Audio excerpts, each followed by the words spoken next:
You mentioned your very particular situation, also security situation of Armenia.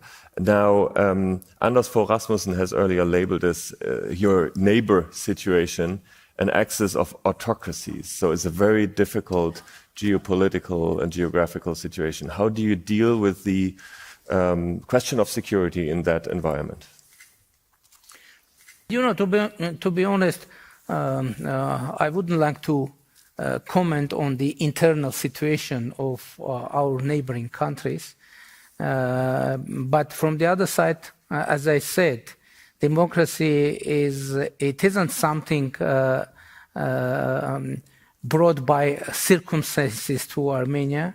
I believe it is fully matches with the mentality of our people, and it is a strategy for our government. It is our political belief. It is our political identity as well, because if you would know the record, our political team, the most part of our life, we were fighting for democracy, rule of law, freedom of speech in our country, and now we have opportunity to implement all those values in our country.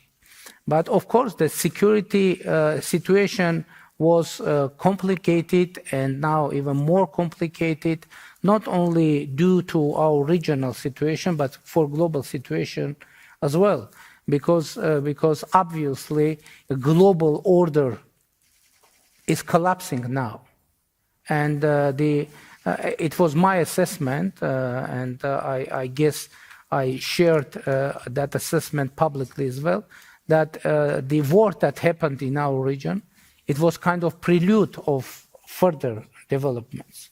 So now the main issue is security. And what is our strategic view? How are we going to provide security for our country? Recently, I made a speech in our parliament saying that I think that the most important tool for securing or for delivering security, it is the legitimate foreign policy, and that's why we are mentioning so frequently Almaty Declaration of 1991. I would like to share with audience what it is. Almaty Declaration. It was adopted by 12 Soviet republics, pointing out two very important ideas. First, Soviet Union stops to exist, and borders, administrative borders between Soviet Union, between Soviet republics become state borders, because Soviet republics becoming independent countries.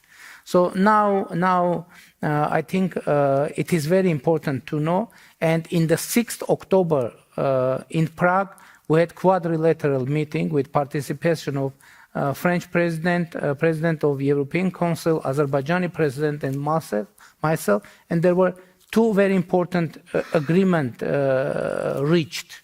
First, that Armenia and Azerbaijan recognize each other's territorial integrity and sovereignty on the basis of Almaty Declaration, according to Almaty Declaration, and Almaty Declaration should be a basis for delimitation process of the border between two countries, and now that's why I said that that means that we don't need to create new border between Armenia and Azerbaijan.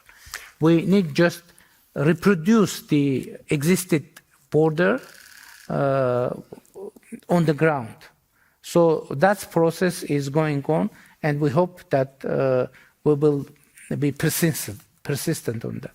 The whole conflict on the border, which we have followed over the past month and years, obviously plays against the background of the broader situation of the relationship with Russia and the role of Russia for Armenia. How would you elaborate this currently? You know that Armenia is a member of CSTO, and now also formally we are a member of CSTO, but I announced that we have frozen our participation. Will you stay member, or are you planning to leave? It is the topic for further conversation, but it is very important to state the current situation. And the problem and crisis in our relations emerged from that point when Azerbaijani troops invaded into Armenia, and according to the procedures of CSTO, organization and member states should support and help Armenia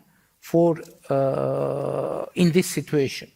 But even after official requests, CSTO refused to make some concrete steps, and actually that is the main reason that we have frozen our participation in all level of CSTO. And now your expectation is that the West steps into the vacuum and provides you with the security? You know, our political position and our policy is to diversify our foreign relations in all spheres.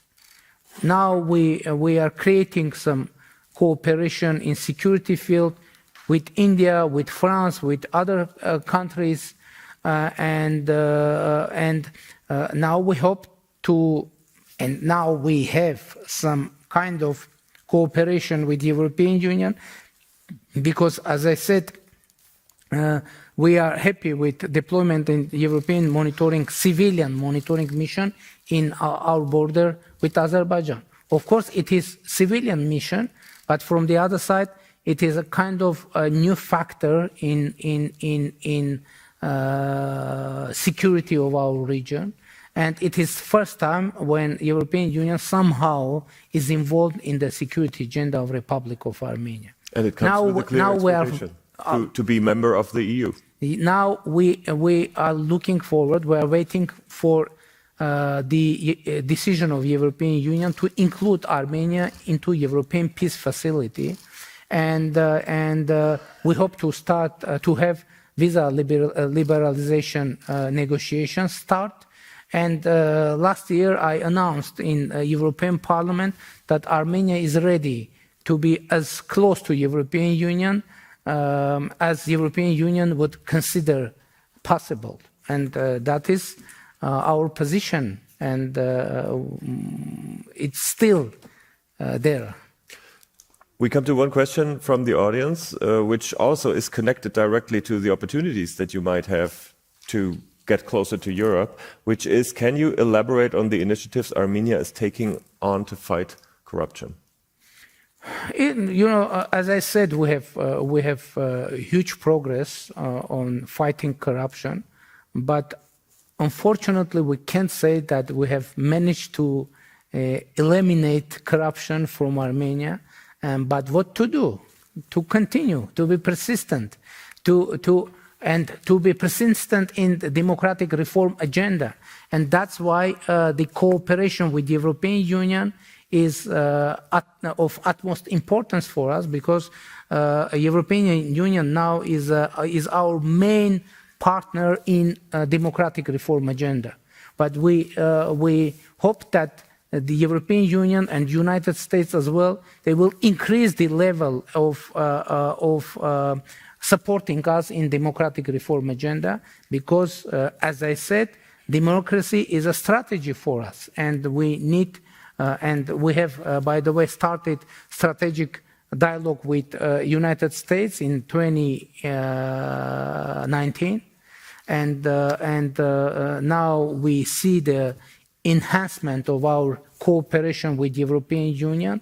And recently I mentioned we had a trilateral meeting with United States, European Union and Armenia. And by the way, it was unprecedented format, and we